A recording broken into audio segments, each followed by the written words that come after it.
100 años se lleva a cabo una ceremonia religiosa.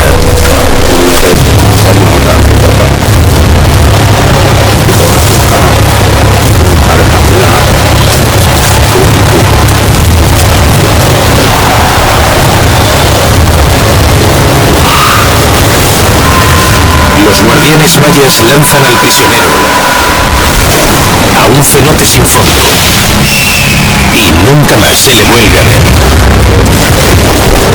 Hasta ahora. Realizaremos una misión en la que nos adentraremos en la profunda oscuridad de las aguas para averiguar lo que este ritual con sacrificio incluido nos puede descubrir sobre un futuro apocalipsis. La profecía del fin del mundo de los mayas.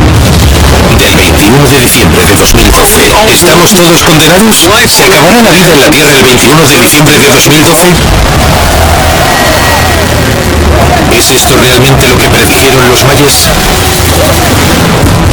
Aquí todo el mundo forma parte de una expedición de National Geographic para ver si estos sacrificios pueden aclarar algo sobre el próximo apocalipsis. Nuestros expertos descubrirán algo tan impactante que cambiará todo lo que sabemos sobre el fin del mundo maya. Soy Diego Buñuel. He cubierto más de 10 guerras. He explorado vertederos radioactivos. Y he escalado parte del Himalaya. Pero este viaje tiene algo especial.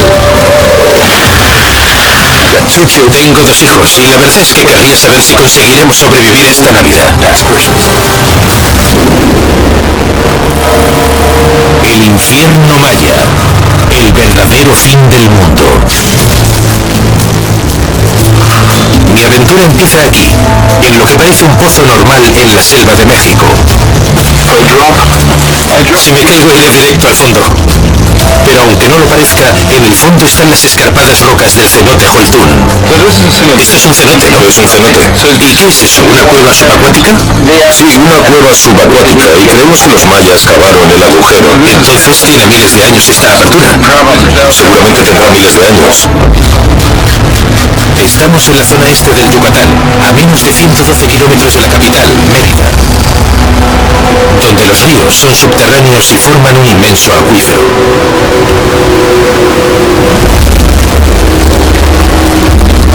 Los mayas obtenían el agua de estos cenotes, que se formaron cuando la superficie de piedra caliza se derrumbó y dejó al descubierto unas pozas con profundidades de casi 100 metros. Es un lugar muy sagrado, es la entrada al inframundo. Pero los mayas también utilizaban los cenotes para ofrecer joyas y preciosa cerámica a su temido dios del agua, Chac. En época de sequía, los mayas subían la apuesta y realizaban sacrificios humanos. En un desesperado intento por convencer a Chac para que les entregara sus lluvias. Bueno, solo espero que los dioses estén tranquilos porque no quiero ser un sacrificio en vano. Este es el expreso al inframundo. Nos vamos al inframundo. Hay una caída de 21 metros hasta la superficie del agua. Despacio. Vaya, estas raíces llegan hasta el fondo del pozo. Esto es como Indiana Jones. Sí. Hay murciélagos por todas partes. Esto es como la Batcueva.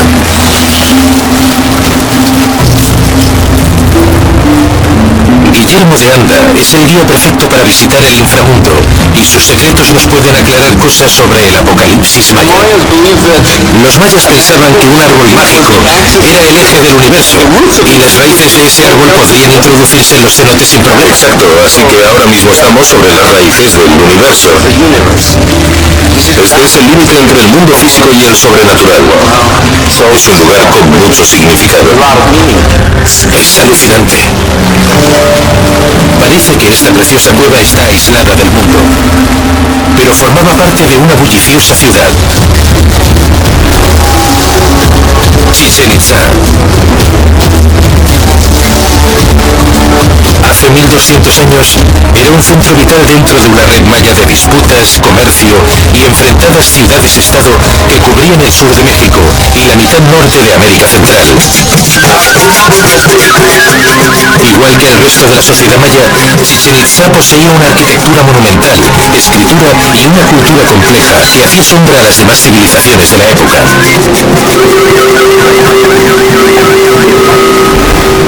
Incluso tenían su propia liga de fútbol americano, aunque con tintes muy oscuros. Este es el estadio de Chichén Itzá. Es inmenso. Os voy a explicar cómo se jugaba. No se podían utilizar las manos ni los pies. Así que, ¿qué usabas? Pues había que usar las caderas. Y por si eso fuera poco, había que meter la pelota en ese hueco que tenían encima del muro para conseguir todo tipo de puntos especiales. Ahora tenéis que imaginar miles de espectadores mayas encima de esos muros, mirando a todos los jugadores, dejándose la piel como si les fuera la vida en ello. Bueno, es que les iba la vida en ello. Esta es la pared de las calaveras. Tiene un nombre un poco tenebroso, pero se debe a que cada una de las calaveras que veis aquí representa la cabeza de los jugadores que cayeron en partidos importantes. Una cosa sí os digo. En el descanso el entrenador no tenía que dar charlas animando a los jugadores, porque todos sabían que tenían que ganar. Chichén Itzá era un lugar de gran violencia, tanto en el deporte como en la religión.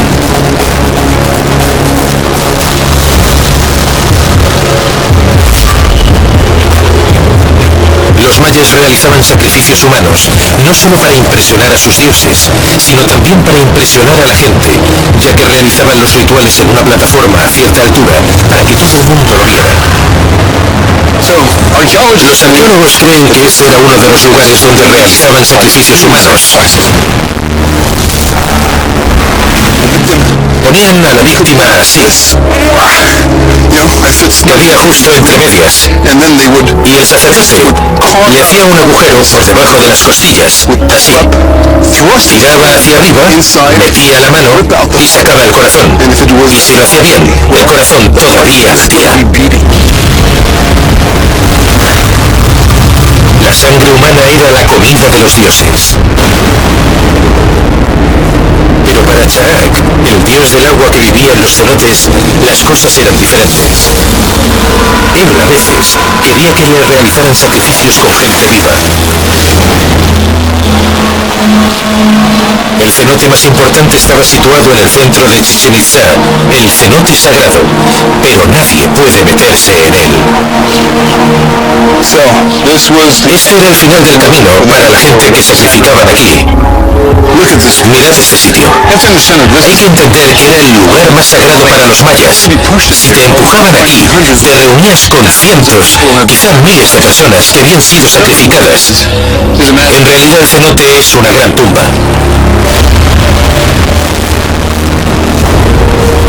A veces la persona que se sacrificaba era un noble, o incluso el rey de una ciudad rival. Hay quienes dicen que les obligaban a tomar bebidas alucinógenas o alcohol, y los llevaban de pueblo en pueblo para arrebatarles cualquier atisbo de dignidad. No tenían piedad. ¿Qué nos implican estos cenotes de la cultura maya? Nos indican que quizá los mayas no vivían tan bien. De hecho, vivían fatal. Durante los siglos IX y X, la sociedad maya se desintegró.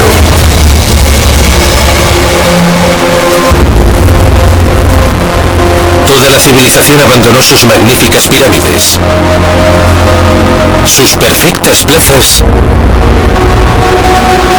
y sus cómodos palacios.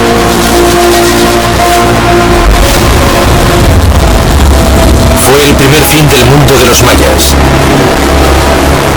Pero, ¿qué relación hay entre ese caos y el futuro fin del mundo maya del 21 de diciembre de 2012? Aunque parezca sorprendente, la respuesta podría estar bajo el agua.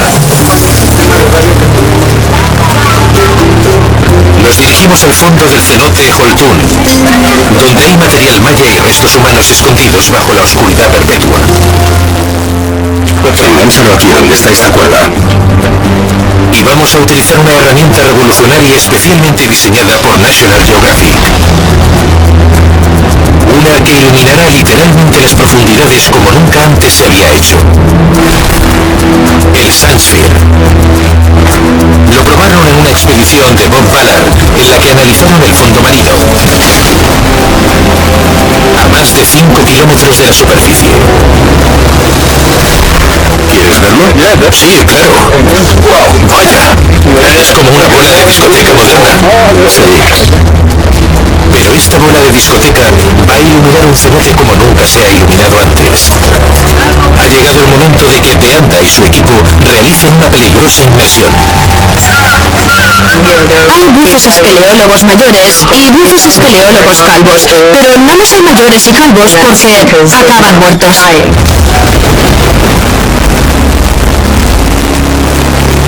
Por desgracia, las tormentas tropicales añaden peligro. Aquí el clima pasa del sol a la lluvia torrencial en un momento. Como veis, ha empezado a llover otra vez. Yo no creo en la mala suerte, pero llega un punto en que tienes que hacer algo al respecto.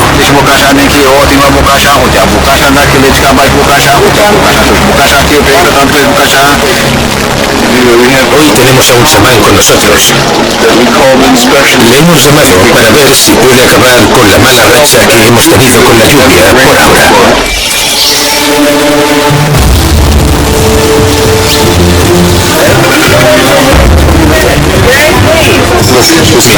Ha salido el sol, así que no sé lo que ha hecho, pero ha funcionado. Quiere que todo el mundo esté bien durante la misión y va a bendecir a todos los buzos que vayan bajando.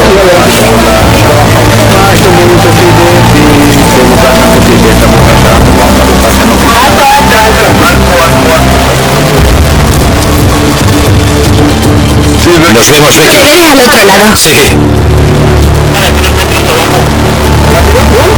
Ahora introducimos en el pozo este artilugio valorado en $50.000. Es impresionante. Parece que están bajando una especie de ovni a la cueva. Buena suerte y cuidado. Gracias. Si ves a Chuck abajo, salúdalo.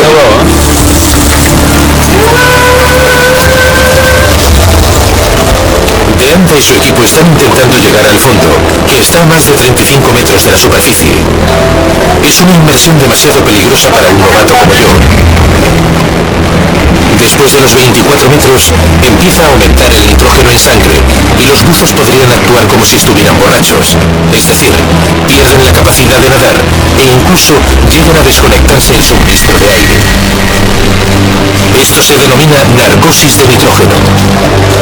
Así que es importante que los buzos se vigilen unos a otros para asegurarse de que nadie la padezca. Comprobando el vídeo. Vale, ahora el sonido. Bueno, bienvenidos al espectáculo. Guillermo, ¿me oyes? Guillermo, ¿me oyes?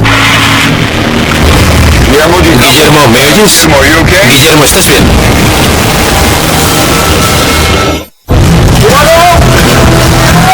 Guillermo, ¿me oyes? El arqueólogo Guillermo Deanda ha desaparecido en una cueva subacuática de 45 metros. Guillermo, ¿me oyes? Diego, ¿me oyes ahora? ¿Me oyes? Sí, alto y claro. Genial. Becky, he visto tus aletas. ¿Puedes saludar a la cámara para confirmar? Sí. Estupendo. ¿Se ve bien? Muy mal. ¿Te refieres a la visibilidad? Es horrible. Ni siquiera vemos el Sunsphere. Como los problemas nunca vienen solos, ha empezado a llover otra vez.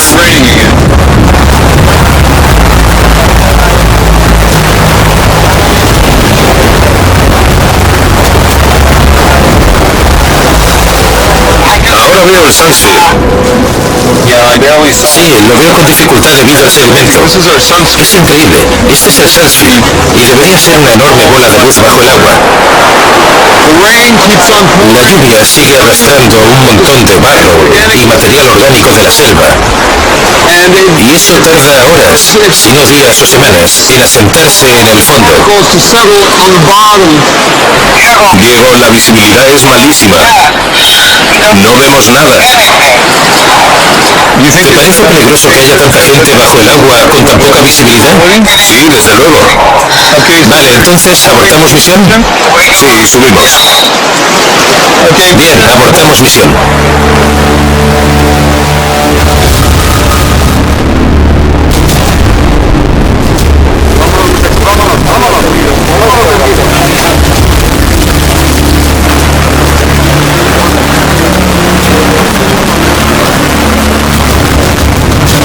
¿Cuándo empezaba a llover? Hace unos 30 o 40 minutos. Al subir, lo único que ves es como leche con chocolate girando en el agua porque cae una catarata de barro. Se ve que en el barco, sí. Es como si el dios maya del agua, Chaac, se hubiera enfadado de nuevo. No podemos volver a intentarlo hasta que el agua se limpie. Habrá que esperar. Pero puede que en realidad sea una bendición. 1, 2, 3, 4, 5, 6, 7... Ya que tengo la oportunidad de visitar Chichén Itzá y descubrir más sobre la predicción maya de que el mundo acabará el día 21 de diciembre de 2012, 82, 83... Y todo empezó con su calendario. 91 escalones, madre. John, gracias por quedar conmigo aquí. No hay de qué. ¿Por qué esto tiene 91 escalones y no 40 o algo así? Es un número extraño, ¿no? Bueno, no es un número tan raro si se tiene en cuenta que hay 4 caras en la pirámide. 91 por 4 son 364 y si se suma el de la estructura superior son 365. ¿Te dice algo ese número? Sí, los días del año. Supongo que esos mayas sabían lo que hacían. El edificio representa un calendario anual. El calendario maya estaba basado en precisas observaciones del cielo y matemáticas muy avanzadas. Lo guardaba un grupo elitista de escribas que solían pertenecer a familias reales. Formaban parte de los pocos mayas que sabían leer y escribir. ¿Qué pasaba con el calendario maya? ¿Estaban obsesionados con el tiempo? No creo que estuvieran más obsesionados con el tiempo que nosotros, porque tú eres reloj igual que yo y tenemos el reloj del móvil. Les interesaba saber cómo influía el tiempo en sus decisiones y en la planificación de la agricultura. Era muy parecido a abrir el periódico y mirar el horóscopo. ¿Vas a tener un día de 5 estrellas o de 2? ¿Suerte o no? Los mayas dividían el tiempo en diferentes ciclos. Ciclos de 20 días o de 64 millones de años. Uno de los ciclos primarios, el Bactún, es de 144.000 días. Muy parecido a abrir el periódico y mirar el horóscopo. ¿Vas a tener un día de 5 estrellas o de 2? ¿Suerte o no? Los mayas dividían el tiempo en diferentes ciclos. Ciclos de 20 días o de 64 millones de años. Uno de los ciclos primarios, el Bactún, es de 144.000 días. Era muy parecido a abrir el periódico y mirar el horóscopo. ¿Vas a tener un día de 5 estrellas o de 2? ¿Suerte o no? Los mayas dividían el tiempo en diferentes ciclos. Ciclos de 20 días o de 64 millones de años. Uno de los ciclos primarios, el Bactún, es de 144.000 días. Era muy parecido a abrir el periódico y mirar el horóscopo. ¿Vas a tener un día de 5 estrellas o de 2? ¿Suerte o no? Los mayas dividían el tiempo en diferentes ciclos. Ciclos de 20 días o de 64 millones de años. Uno de los ciclos primarios,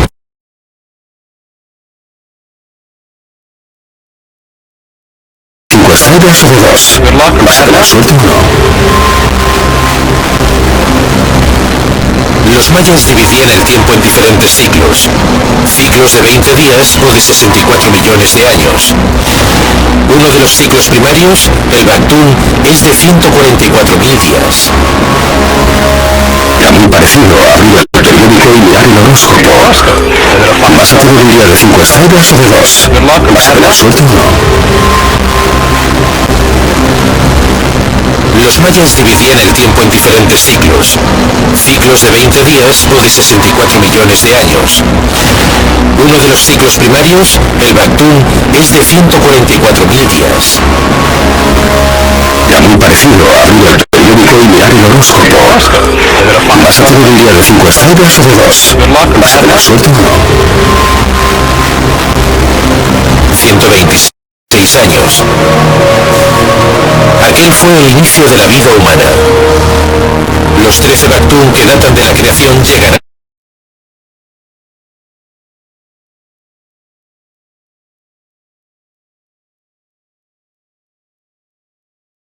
a su fin. Abrir el periódico y mirar el horóscopo. ¿Vas a tener un día de 5 estrellas o de 2? ¿Tener suerte o no?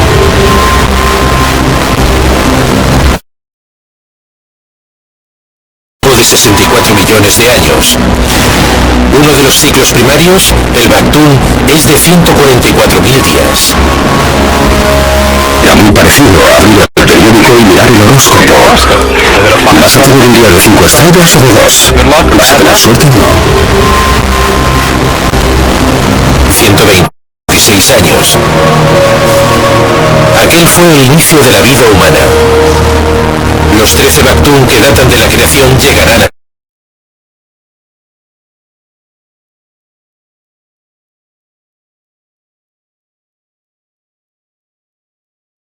su fin. Abrir el periódico y mirar el horóscopo. ¿Vas a tener un día de 5 estrellas o de 2? ¿Tener suerte o no? Los mayas dividían el tiempo en diferentes ciclos. Ciclos de 20 días o de 64 millones de años. Uno de los ciclos primarios, el Bactún, es de 144.000 días. Era muy parecido a abrir el periódico y mirar el horóscopo. ¿Vas a tener un día de 5 estrellas o de 2? El Bactún es de 144.000 días. Era muy parecido a abrir el periódico y mirar el horóscopo.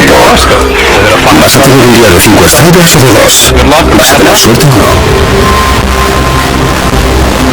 126 años.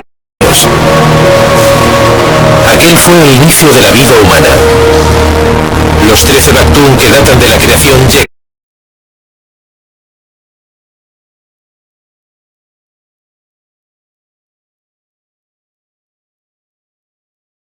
llegarán a su fin. Abrir el periódico y mirar el horóscopo. ¿Vas a tener un día de 5 estrellas o de 2? ¿Tener suerte o no? Los mayas dividían el tiempo en diferentes ciclos. Ciclos de 20 días o de 64 millones de años. Uno de los ciclos primarios, el Bactún, es de 144.000 días. Era muy parecido a abrir el periódico. Para los mayas. Así que mucha gente piensa que el 21 de diciembre se producirá el apocalipsis. Esta fecha en concreto está grabada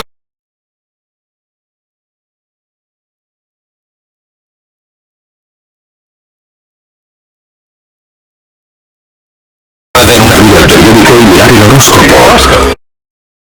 Mirar el horóscopo.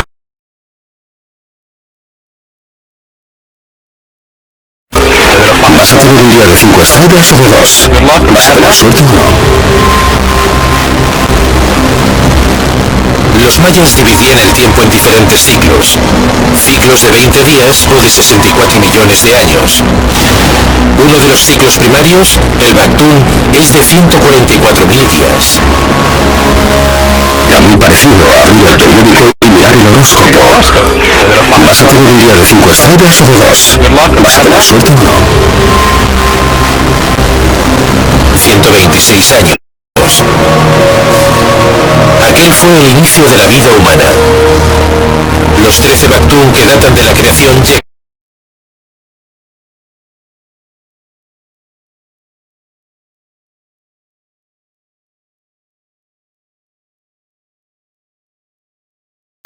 tras un mayor análisis, descubre que apunta directamente a una fecha que conocemos muy bien. El 21 de diciembre de 2012.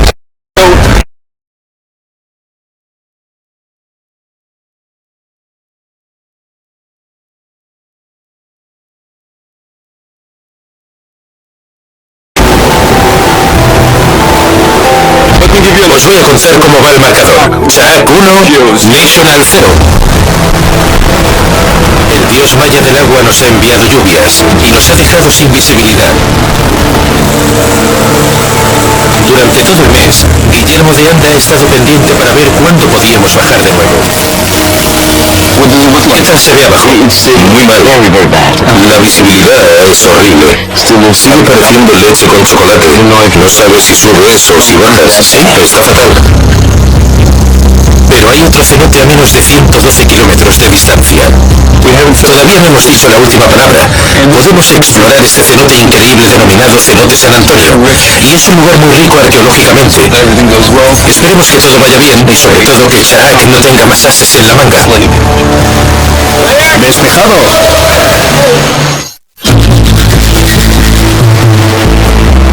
Estoy en plena selva, aislado del mundo. Sin embargo, este lugar era un asentamiento maya. A menos de 112 kilómetros del cenote Holtún, encontramos el cenote San Antonio, que estaba rodeado por grandes ciudades mayas. Cuando llegaron los españoles, lo destruyeron todo, pero reutilizaron muchas de estas piedras para construir esta muralla que rodea lo que ellos pensaban que era un simple pozo. No obstante, para los mayas este cenote era sagrado. Al parecer en San Antonio se realizaron múltiples sacrificios humanos. Pero, ¿podrán estos sacrificios contarnos más de la caída de los mayas y cómo esto influyó sobre su predicción del apocalipsis de diciembre de 2012? Solo hay una forma de descubrirlo. Este es el momento que tanto tiempo llevamos esperando. Una segunda oportunidad para ver lo que hay en el fondo de un lugar para el sacrificio. Becky y Guillermo de Anda han vuelto, pero esta vez les acompañará otro buzo más. Yo. Lo fácil es ponérselo. Mi parte favorita.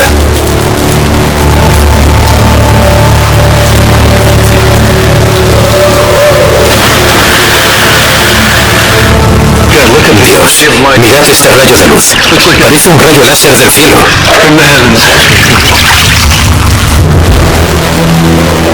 Pero el rayo láser no es suficiente.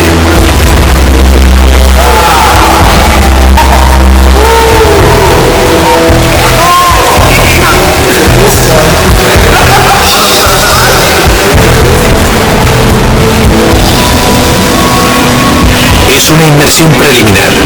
Vamos a descender más de 7 metros para verificar la visibilidad. Bienvenido, amigo. Esto es increíble. Porque de Anda nos ha prometido que habrá mucho que ver. La visibilidad es fantástica. La luz que da el sunscreen es impresionante.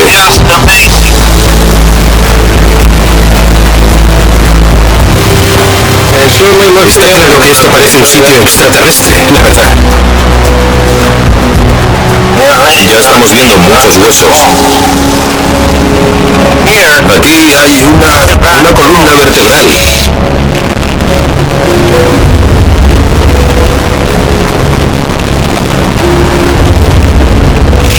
Ese hueso llevará ahí 1000 o 2000 años. No lo sabemos. Pero en este cementerio no estoy separado de los muertos por 2 metros de tierra. Los tengo justo al lado. Esto es muy complicado, porque hay que tener cuidado por donde pones las aletas, porque puedes dar a algo y modificar la historia. Sí, hay que tener mucho cuidado, Diego. Sí. De Anda ve el cenote San Antonio como un cementerio. Hay que respetar a los muertos. Así que no se puede tocar nada.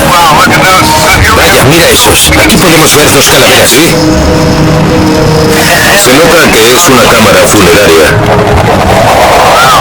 Madre mía. Aquí vemos cajas torácicas, piernas, brazos. Vaya. Esto es un fémur. Ahí, sí. ¿Tú crees que esas partes son de la misma persona? Sí, exacto. Aquí hay una vértebra, así que es un individuo completo. Lo que veo me impacta. Estoy viendo a gente. Mucha gente.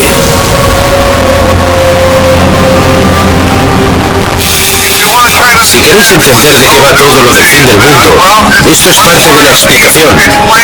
Hay que entender por qué sacrificaban gente y por qué esos sacrificios eran tan importantes. ¿Tienes que irte? ¿Subo ya? Vale, sí. Vale, subo del inframundo y vuelvo al mundo real.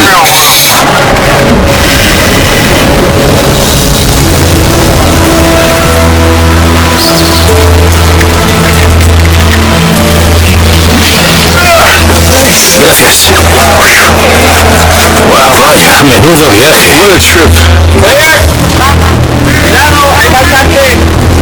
Solo hemos visto una zona cercana a la superficie, pero la mayoría de los sacrificados cayeron al fondo, a al menos 36 metros de profundidad, o quizá más. Eso es lo que merece la pena ver y ahí es a donde iremos. ¡Wow, Dios! ¿Qué te parece? Ha sido toda una experiencia. Pero antes tengo que entender lo que acabo de ver. ¿Cómo es posible que una civilización tan refinada pudiera obligar a la gente a morir de esa manera tan horrible? Mi estudio trata de lo que motivaba los sacrificios, las ofrendas, y lo motivaban los malos tiempos. Entonces, ¿sacrificaban a más gente en época de crisis? Eso creo, sí. La sequía supuso una gran crisis. Nuestras investigaciones climáticas revelan que hubo devastadoras sequías en el mundo maya durante el siglo X, una época que coincide con su caída. Esperaban que sus dirigentes, los sacerdotes, fueran eficaces comunicándose con los dioses. Y no fue así. Así que necesitaron muchos más rituales.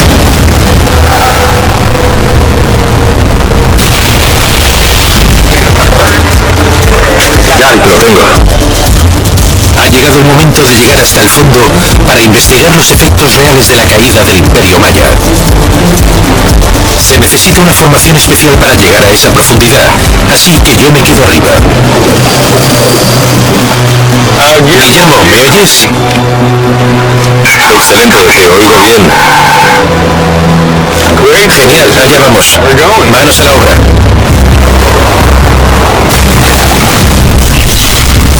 Nuestro Sunsphere es una parte vital pero peligrosa del equipo. A pesar de estar en el agua, se calienta mucho y alcanza los 60 grados en el centro, así que siempre cabe la posibilidad de que explote.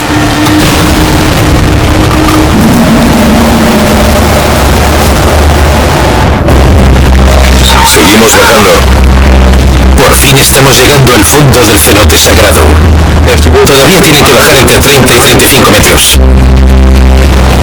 Y lo que encontremos debería ser un tesoro escondido repleto de datos arqueológicos.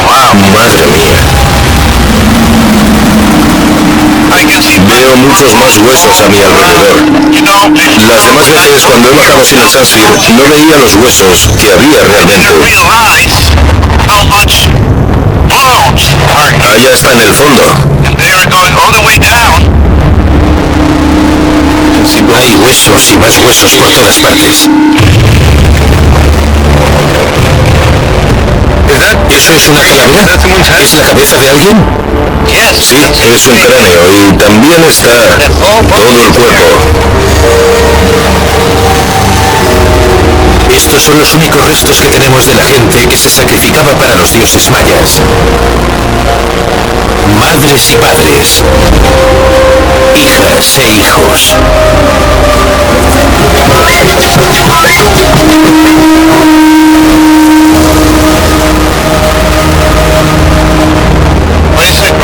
Es una calavera magnífica, está muy bien conservada. El Sunsphere nos ayuda a ver a esta gente de cerca, de forma científica, como si fuéramos policías. Aquí abajo realizamos analíticas forenses, aunque los crímenes son muy antiguos. Pero en este caso, las víctimas son sagradas y no se pueden tocar. Vaya. Aquí veo una calavera. Es de una persona muy joven, de unos 10 o 12 años. El cráneo tiene marcas de cortes y eso significa que fue un ritual violento. Es increíble. Lo es. Es fantástico.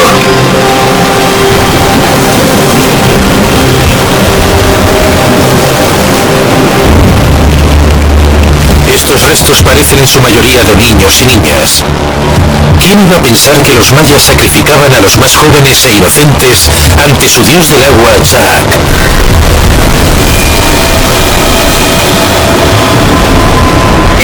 Aquí hay otra calavera pequeña de un niño, o quizá de una niña pequeña. Es impresionante. No tenía más de 8 años. ¿No tenía más de 8 años?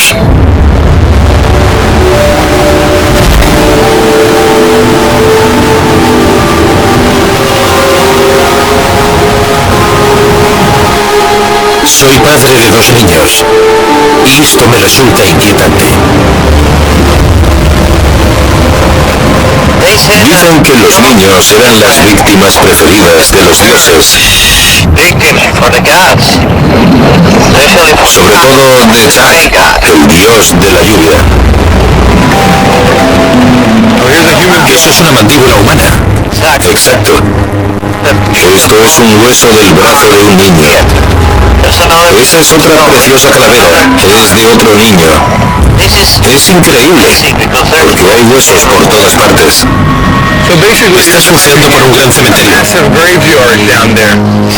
Exacto. Es un lugar con mucha energía. Inspira mucho respeto. Es impresionante. Es impresionante viajar en el tiempo así.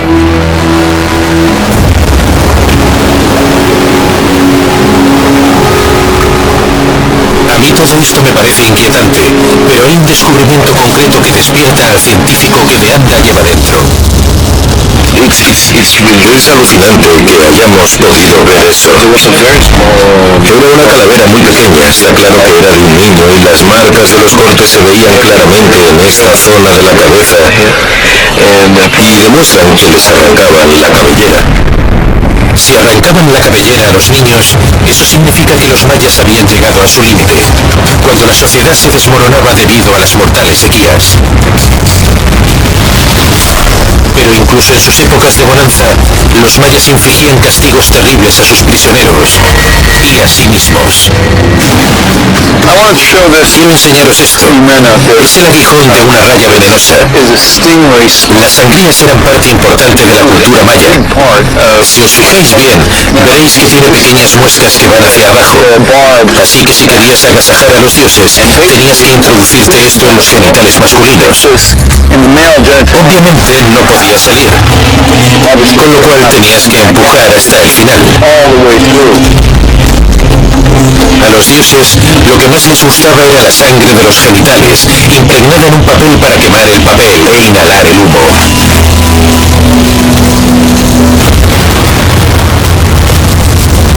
No obstante, ahora podemos intuir que la sangre no fue suficiente durante las sequías. Así que los mayas aumentaron el número de sacrificios humanos.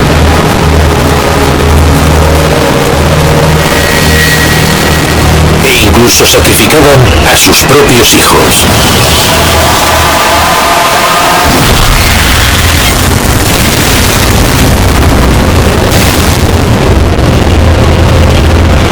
Pero, ¿qué pasa con la profecía del fin del mundo para el 21 de diciembre de 2012? ¿Sucederá de verdad? Puede que tengamos la respuesta, y proviene de unas pioneras investigaciones realizadas en plena selva guatemalteca, donde una serie de marcas en un ancestral muro podrían cambiar todo lo que pensamos de la profecía apocalíptica del 21 de diciembre de 2012.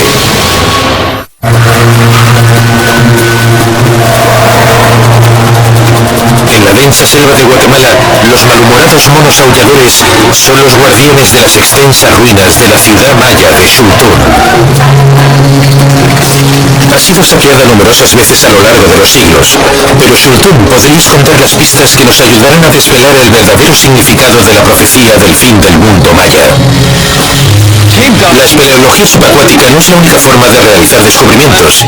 A veces hay que hacer las cosas a la antigua. Y eso es lo que hace el arqueólogo Bill Saturno, ya que analiza los túneles, ahora en mal estado, que usaban los saqueadores para realizar descubrimientos importantes. Es una gran cuenta de jade que llegaba al cuello a alguien muy importante. El trabajo es peligroso.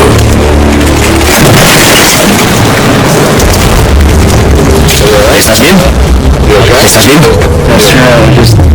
Le he dado la vuelta. Con la cabeza he rozado la parte de arriba y un montón de rocas se me han caído encima de la zona posterior de la cabeza y de la cámara. Pero las recompensas bien merecen correr ese riesgo. El equipo de Saturno ha realizado un descubrimiento que aclara la controversia existente sobre el 21 de diciembre de 2012. Cuando los saqueadores entraron en esta sala, quedó al descubierto la primera parte del mural que reviste las paredes. En el centro estaba el rey.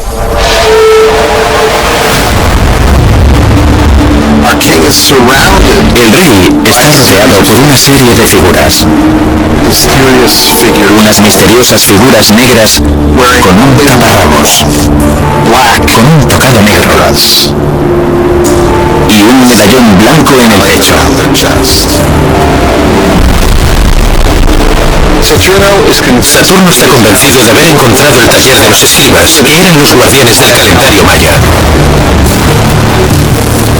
El mismo calendario que veía el fin del mundo al final del 13º Bactún, el 21 de diciembre de 2012. No solo tenemos la pintura inicial, porque la sala se utilizó muchos años y se pintó y repintó muchas veces. Hay partes donde solo hay bocetos o estudios de la cara humana. Otra de las cosas que dibujaban eran textos. En la pared este hay números, cálculos, tablas que usaban como referencia, fechas. Esas fechas escritas en la pared podrían ser vitales para nuestra investigación. La más importante posiblemente está aquí. A simple vista solo se ve una pared vacía, nada más. Pero con determinadas técnicas fotográficas aparecen fechas. Fechas que se remontan hasta el año 7000, mucho más allá del supuesto fin de los mayas. Lo que ha descubierto Saturno nos demuestra que el tiempo de los mayas no se termina el 21 de diciembre de 2012. A nadie le importan los días posteriores al apocalipsis.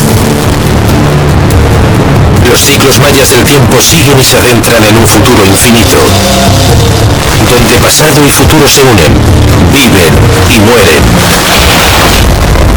Y vuelven a vivir en ciclos que se repiten una y otra vez. No tenemos ciclos con un final. De eso se tratan los ciclos. Son continuos. Así concebían el tiempo los mayas. Saturno ve el calendario no como una cuenta atrás para el desastre, sino como el cuentakilómetros de un coche. Tenemos claro que cuando llegamos a los 100.000 kilómetros, el último dígito gira y todo vuelve al cero. No pensamos que el coche vaya a desaparecer. Me alivia descubrir que el mundo seguirá como siempre, al menos hasta que pase la Navidad.